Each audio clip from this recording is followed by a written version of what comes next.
गुजर गया जब लोग कहते थे कि कोई दुरूद पाक बताएं जिससे सरकार राजी हो। एक की मसला है, काम नहीं चलता। एक साहब आए, काम नहीं चलता। मैंने कहा सूरह वाक़या पढ़ा करें। कहते हैं हज़रत मैं बड़ी देर से पढ़ रहा हूँ। मैंने कहा चलें कुछ सदकात दे के देख लें। कहने लगे बड़ी देर से दे रहा हूँ। मैंने उन्हें एक और वजीफ़ा बताया। कहने लगे ये भी मुझे किसी ने बताया था, बड़ी देर से कर रहा हूँ।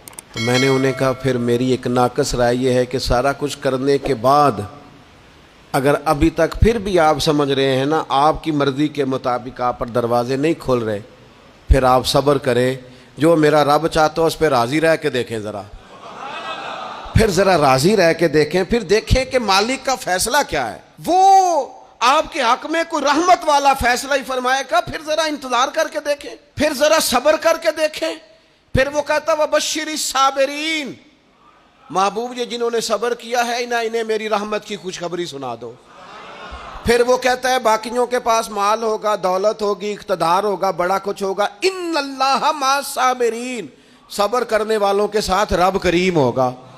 फिर ज़रा ठहर ही जाएं, फिर थोड़ा हौसला ही कर लें, फिर उसके फैसले का ज़रा इंतज़ार करके देखें।